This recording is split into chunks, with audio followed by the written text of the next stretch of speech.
On part 2, thank you so much, part 2 of our PC speeches from the B's, and we're hearing the critique, the feedback to Casey.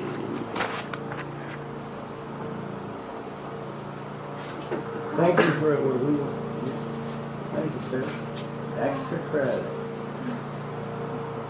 Hi, I'm Stephanie. Hi, Stephanie. I'm really good as well. I thought it was very important.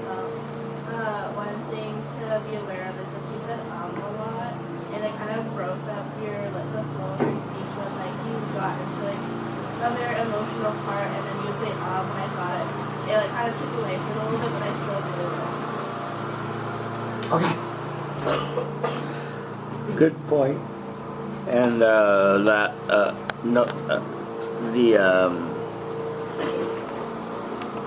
it's something to work on.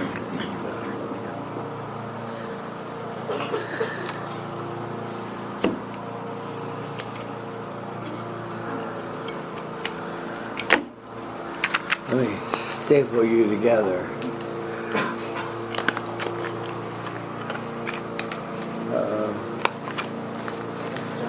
What? I jabbed it. I think these staples are too big for my stapler. I jammed it.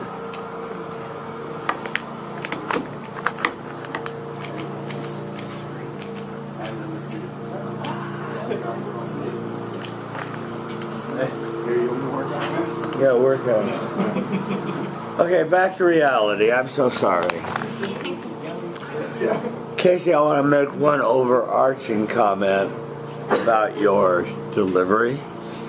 I'd like to see you edit and slow down, because you were dealing with some very serious emotional things, and it was undercut by the speed of your zipping through the speech so quickly.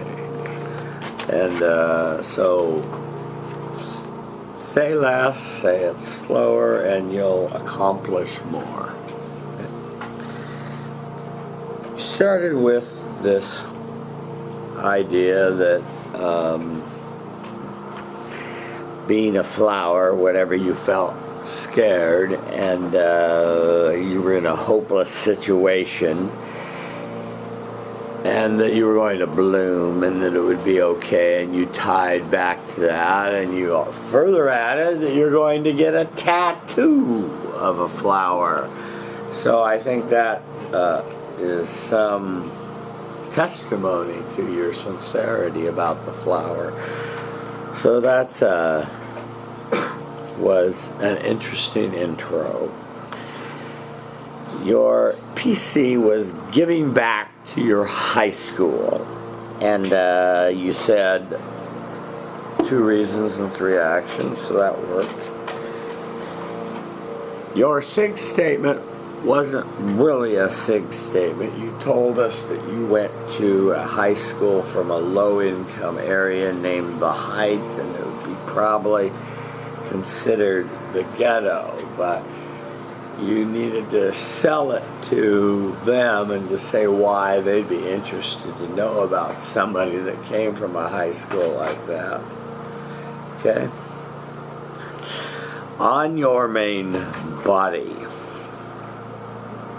your first reason was you shared with us another unexpected story that you, by the grace of God, stepped out of a very dangerous situation that your friends did not bypass, and they were beaten and other things and had all their stuff taken, and you managed to bypass that, and yet you apparently shared a little bit of the trauma of it.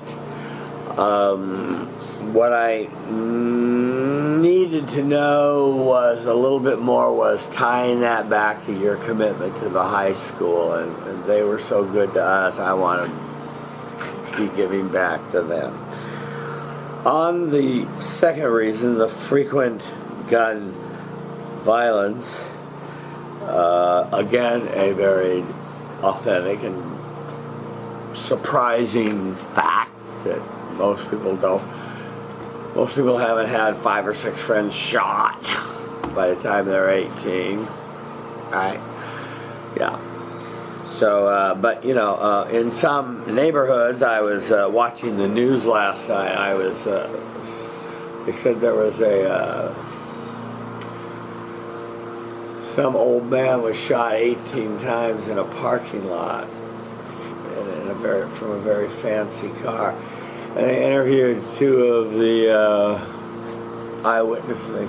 What'd you see? I didn't see anything. The minute the first shot rang out, I hit the floor. Like, that's what I do when gunshot goes off. I hit the floor. I thought, my God, it's that common, you know? Yeah. So, they helped you mourn, and this you wanted to help pass on and give that kind of thing back. It was what you were trying to argue for. You talked about Mama Stiffle, and you spoke of her very glowingly. You talk about making PowerPoints as your actions, and you talk about mentoring, stay in the power stance, mentoring students that are coming to UCLA to try to encourage them to come, let them stay in your dorm room. Those were all consistent with your PC. Your summary was good. Your conclusion was good. And your tieback was fine. Your goals were to walk, have better transitions, and have natural hand gestures. How'd it go? I think I didn't walk too forward this time. I know last time I walked too forward and out of aim. Forward and yeah. Yeah, so I think I did better on that. In terms of natural hand gestures, I don't really remember. I think I got kind of caught up in the emotional part of my speech. I should practice in front of a person next time because I've been practicing alone and it's very different. It really is, yeah. Also, I assume you practice moving when you practice the speech, yeah. Because if you don't, you won't do it smoothly in the real thing. So, well, that's good to know. I want you to have as one of your goals next time to slow way down and to have a real vocal variety where there's some slowness there, because you were going at quite a clip. Thank you very much, Casey.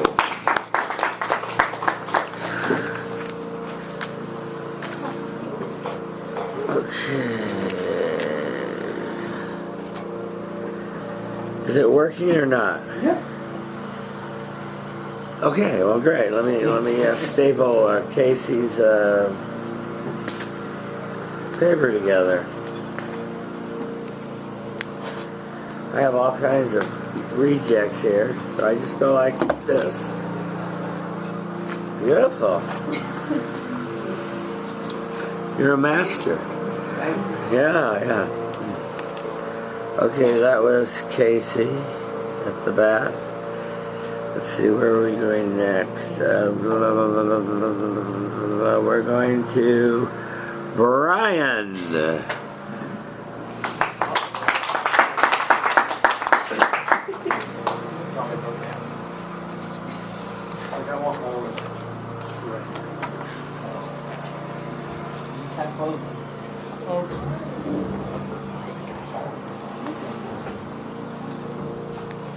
You're gonna suffocate me.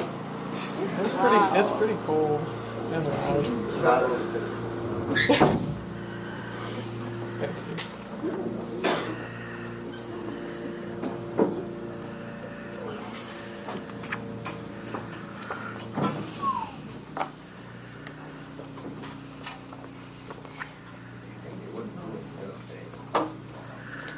Okay. ready to rock and roll? Rock and roll. I don't even need a staple. Oh, yes, I do. That still works. Okay. Brian stands before you, a very tall young man. My word. My word. What a tall boy. Okay. Move over. One step that way, please. One step that way. Good. Yeah. That's good. That's good, Anthony. That's real good.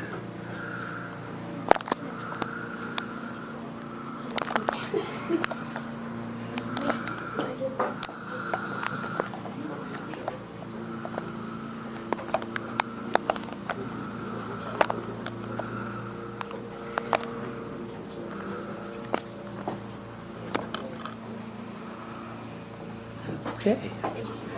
Brian stands before you in the power stance, communicating respect non-verbally, finding friendly eyes near the front and the center. Say your name, feel the love. Start your speech. Hi, I'm Brian. Hi, Brian. You want to study the arts and humanities? Why don't I grab you a finger painting set? This is what my high school physics teacher told me when I said that I wanted to study film in college. And he's not the first one to say that. I've heard the same thing from my friends, my ex-girlfriend's parents, and even a movie producer who said the only way to get through the entertainment industry is a lot of drugs. But you know what I said? I said, screw them, I'm still going to make movies. Today I want to tell you about my personal commitment to movie making. I will tell you 2 reasons why I am passionate about filmmaking and 3 actions that I have taken to demonstrate this personal commitment. So the first reason that I am committed to filmmaking is that it combines all art forms into one magical medium. I've always loved making things. Legos, pencil sketches, video game design, piano, all of these things. But I never knew how to bring them all together into one thing that I could do. Until I watched all 80 hours of behind-the-scenes footage from the Lord of the Rings films. It was amazing. This is a piece of cinematic perfection, and it showed me that I could take all of these things that I love to do and bring them all together into one medium. Legos were set design, pencil sketches was storyboarding, video game design was visual effects, and piano was musical score. And I could combine all of these things into one thing that I really love to do. Okay. So the second reason that I really want to pursue filmmaking is that I want to speak to people emotionally. I recently went to a film screening of the movie Arrival, where there was a Q&A afterward with the director and the star Amy Adams. And a man raised his hand and he said thank you to the filmmakers because the film had made him remember his 7-year-old son who had died of cancer 1 year prior. He said the movie showed him how to remember his son and that his son can always be with him in the future. And through the movie, he was able to reach this conclusion.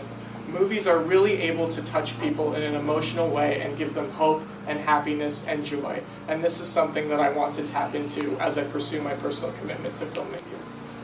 So now that I've told you 2 reasons why I'm passionate about filmmaking, I now want to tell you 3 actions that I have taken to pursue this personal commitment. The first thing is I have been making movies as much as possible. I have now made 8 short films to date, starting in high school when I trapped 30 friends in a classroom for 4 hours and kept them there with 10 boxes of pizza. I brought out a camera and I said, all right guys, we're filming my script. It's a ripoff of The Twilight Zone called Classroom Captives. And I kept them there for 4 hours and you can still watch it on YouTube. Now the second action that I have taken to pursue filmmaking is trying to get an education in film. And this has been my greatest setback in this process. When I was in my last year, 2nd year at school, I applied to be a change of major into the film program at UCLA. This was my greatest goal. This was the one thing I wanted from this school. And I was rejected on the basis of my merit. This crushed me. I found out, though, the very next day from a student in admissions that the film school had actively planned to accept 0 change of majors into the program. This was because my year was the first year that they had taken freshmen into the program. They filled all of the spots, and there was no more room for change of majors. They let us all apply, did not say anything, and rejected us all, 52 of us, on the basis of our merit. I thought this was wrong, so I went to the administration and I fought it as hard as I could. I talked to the dean, I talked to the chair, I sat in on countless faculty meetings, and in the end, I changed the system. They admitted their wrongdoing, and they reopened applications for all 52 people that applied to change a major. I thought I was a shoo-in. I had done this, made this change. Then I got a call from my friend. Did you get an interview for the film school? I checked my phone, nothing. After all that work, and after they had reopened the applications for everyone, there are now people that are doing the film major because of the hard work that I put into that, and I am not having that opportunity as well. But this setback led me to my third action that I've taken, which is pursuing film professionally instead of through an academic institution.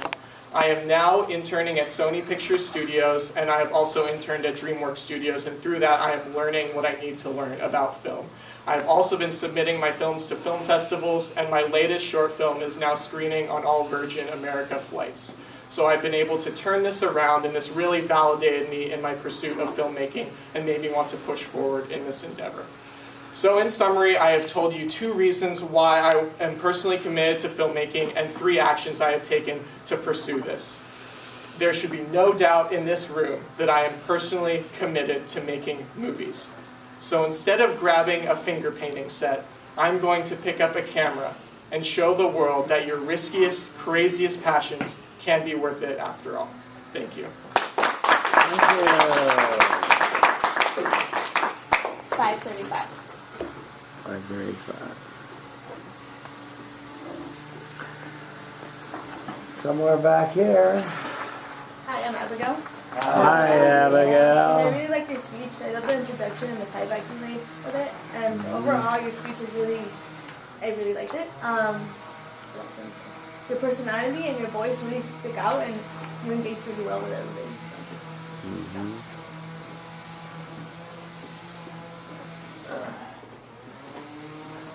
Felix?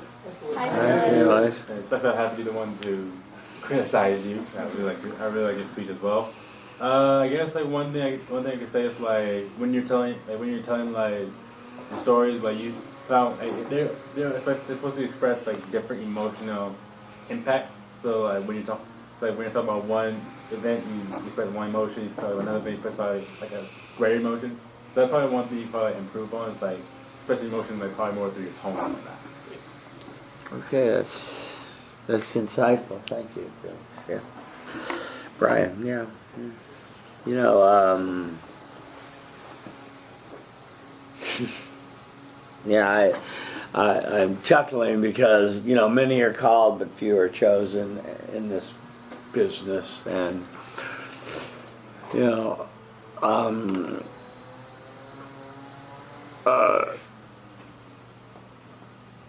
I can tell you, you know, I don't know if you read the Daily Bruin recently, but I was fortunate to get a call to collaborate on a screenplay about a debate coach, which I didn't want to do, but I never thought I wanted to do it, but I did it, and part of the deal was I got to be part of the entire process from beginning to end and got a real education in filmmaking.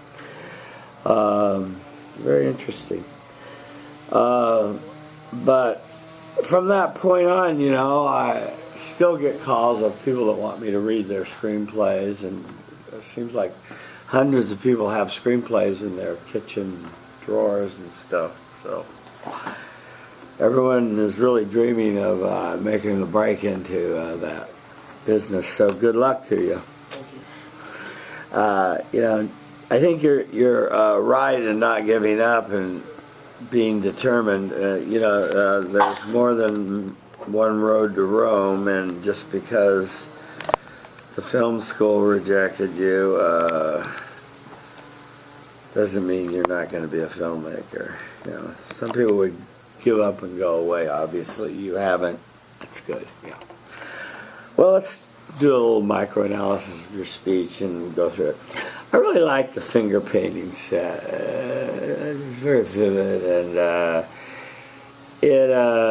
it vividly expresses the contempt that many people in the sciences and South Campus in particular have for the humanities and North Campus and the arts. You know, it's like first thing to cut. You know, it's worthless. It's emotions. You know, emotions are,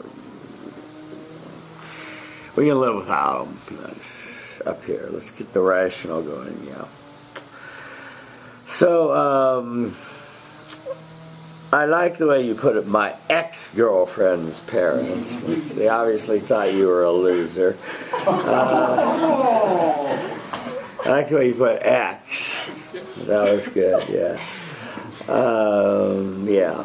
So, yes. So your thesis preview was good. You skipped your significance statement, and it was a good one. You did understand what a significant statement was. It was written in the second and third person, so it was good. On your first reason, I think that your watching 80 hours of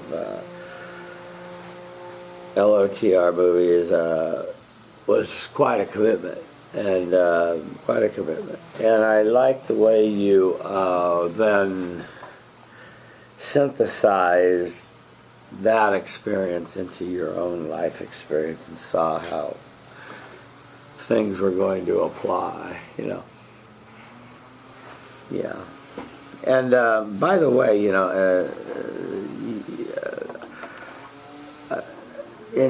I discovered that a book I read in high school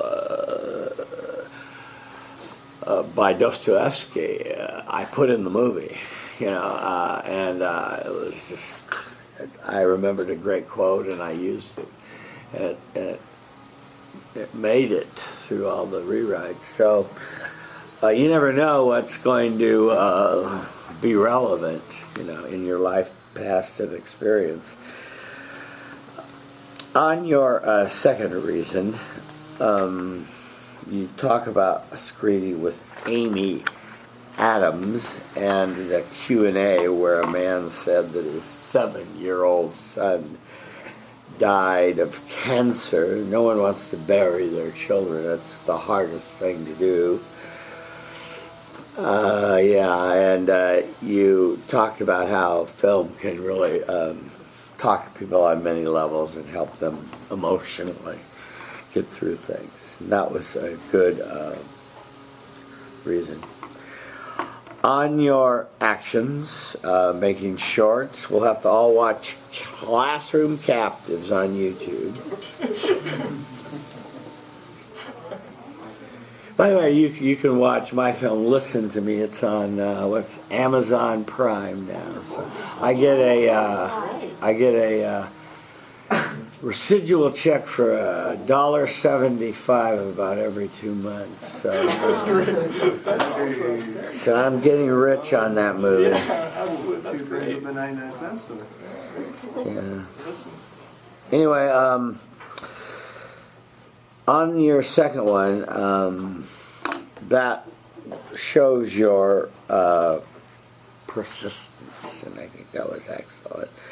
Your third action was good, and you know that's obviously probably even a better way because you can deal with people that are actually making movies instead of professors that wish they were. Yeah.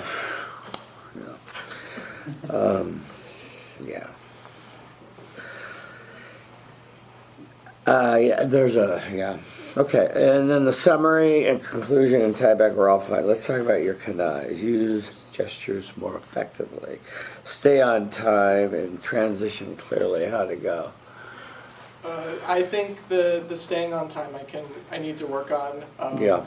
For me, it was that second action. I really wanted to tell that story all the way through, and I didn't know how to cut it down. Yeah, but I'll work on that for the next time. Yeah, okay. Your transitions were good. I think that the gestures were pretty good. I thought you were pretty authentic in talking about the setbacks and what you went through to make this all happen. So it was a good job, Brian. Thank you.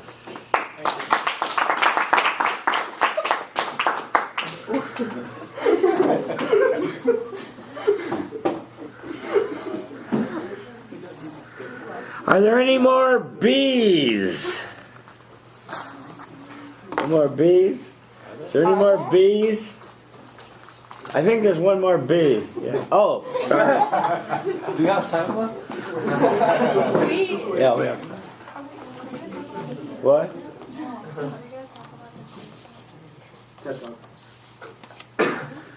Maybe. You like that one, huh? Isabel Alien. Yeah. Do we need to get our sticky final prompt? Is today the day I'm supposed to give it to you? Who has this one? You have it. What day? Yeah. Yes. Okay.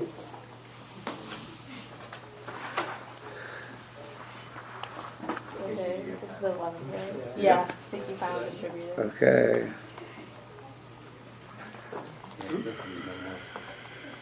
Also, there's I think a couple like more film speeches.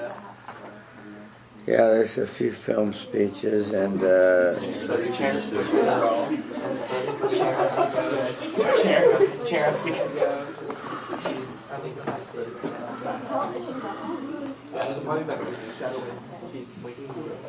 You look like the guy who's doing the narration. Poor chair. no, I didn't bring it. You'll get it Monday? Tuesday? Tuesday. Yeah, you get it Monday. I may attach it to the email tonight. Got it. Yeah. Okay. Sorry. Forgot about. I said I'd take you last, and yeah. We have time. We're good. Oh, are you sure?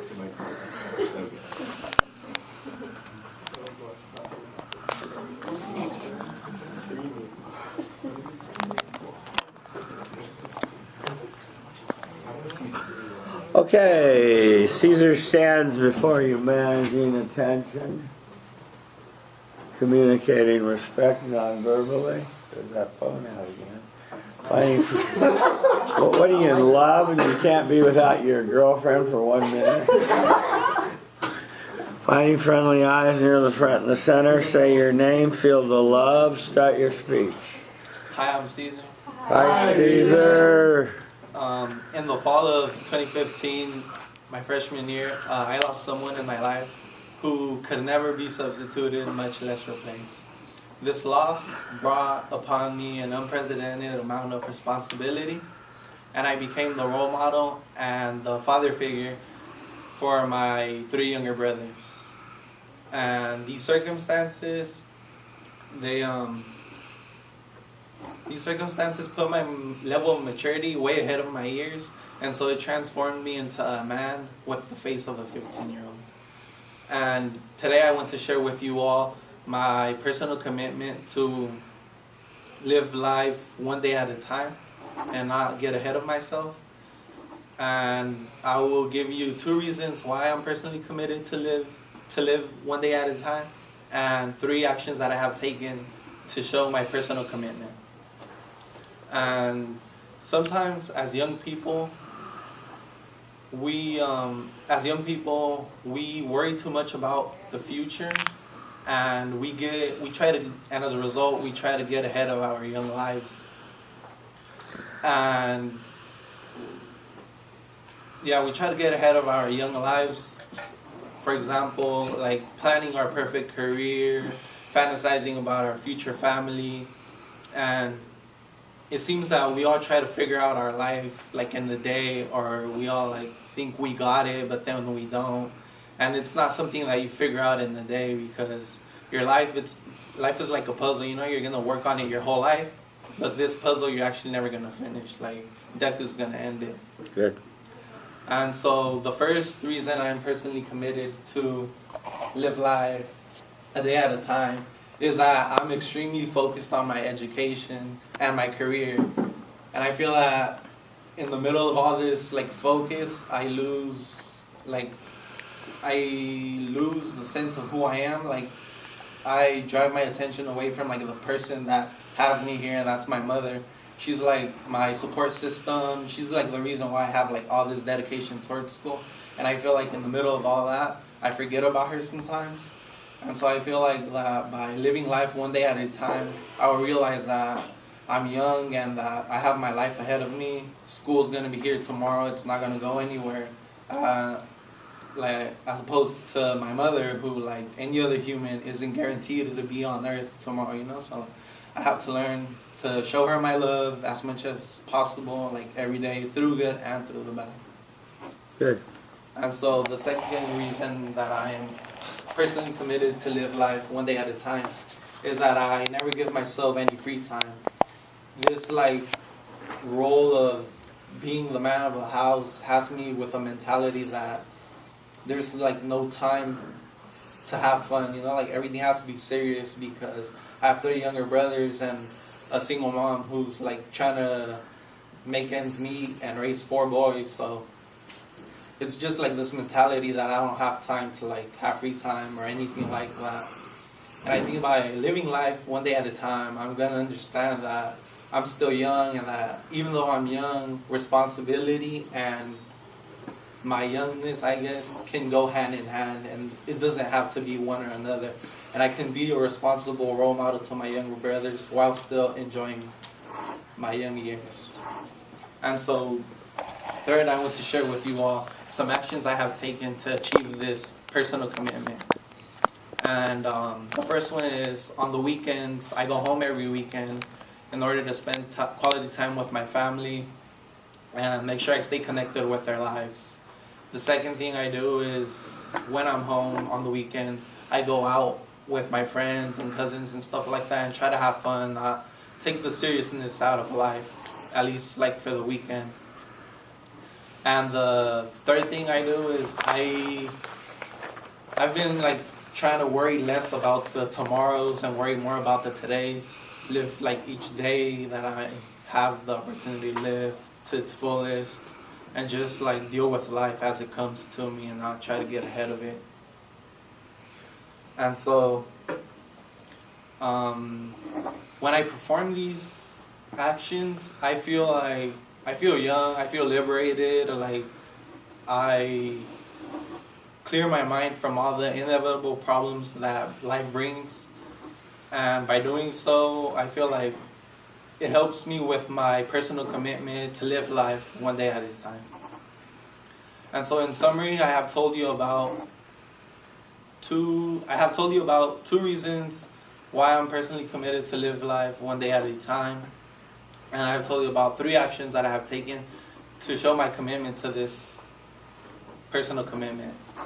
And then there should be no doubt in this room that I am personally committed to live life one day at a time. And even though today, as of today, I'm still the man of the house at my home, I feel like my responsibilities have reduced since my brothers have grown, and now it's a more thing where we all look out for each other, and that allows me to like finally enjoy life like as a 20-year-old and not a grown man. Thank you. Thank you. Time? 5:55. 5:55. Almost went 6 minutes. Okay, where are we? Here, yes please. Hi, I'm Malia. Hi, Malia. I really liked your speech. I think that you opened up to everyone, and like you made your stories very relatable, especially with like bringing in like family, which I think anyone can relate to family, even if we don't have your same circumstances. Here, improvement. Hi, I'm Casey. Hi, Casey. I also really liked your speech. I think the only thing you can improve on is maybe try to practice it more so it flows together, because sometimes you break up your speech and it gets a little choppy. Okay, choppy, yes. One overarching thing I'd like to say before I go through the speech is when you watch yourself tonight on YouTube, watch what you're doing with your hands. You're doing an awful lot of this instead of just gesturing, letting them be by your side, and you're fussing with yourself a lot. You're just right here in the center. Well, I thought this was an authentic speech, a really good one. You talked about having to become the man of the house at a young age, and that's tough. But I appreciate you talking about it and having the courage to talk about it. You had a thesis that was fine. Your significant statement was okay. It was a little wordy, but you got the idea out. The main body, for your first reason, you talked about the idea, which is very true, that a school, UCLA, is not going anywhere, but your mother might be going somewhere. And as you said, it's important to tell her each day that you love her and you care about her, because people do die on us suddenly. And I thought that was a good sentiment and authentic and good. Yeah. On your second reason, you said being the man of the house, you try to, not try to take it one day at a time and not quite be so, hard on yourself. So I thought that was real. The actions you've taken were all consistent with your PC. You say you go home every weekend and you take a little time with your friends, and that you focus on the now, on the today, instead of the long term out there, which is healthy. I like the fact that you didn't use notes, although, as your colleague here pointed out, just a few more times practicing would increase the fluency of the speech. You said how you felt when you take these actions, which I like very much, because that reestablishing that emotional connection is what you want to do. Your summary, which is fine. Conclusion, good. And the tie back to the man in the house, and I like the idea of, someday you'd like to be a 20-year-old instead of the man of the house, And so I recognize that that's a big weight on you, and I thought that was very authentic to share that with us. Your canais, speak with more confidence, have tone variation, and keep the speech within the time frame. How'd it go? With the confidence, I think I spoke with a little bit more confidence. I think the time, it could have been better. And then the tone variation, it's just like, it deals with like speaking with confidence. Yeah. Not like sounding so shaky. Yeah. Continue to work on the vocal variety, fast, slow, loud, soft, so you're real interesting to listen to. Otherwise, good job. Thank you very much.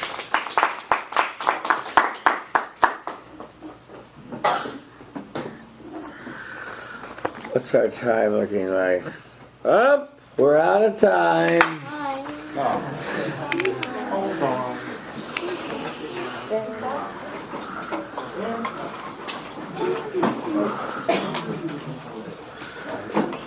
Thank you for getting these staples for me. What's your last name? Coaster? Poster? Coaster, AC. No, it's Right across from the sofa. Oh yeah, that's right. Oh yeah.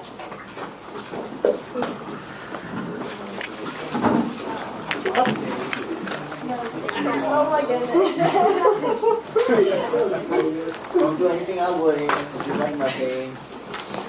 Yeah, I'm tired. It's gonna be interesting.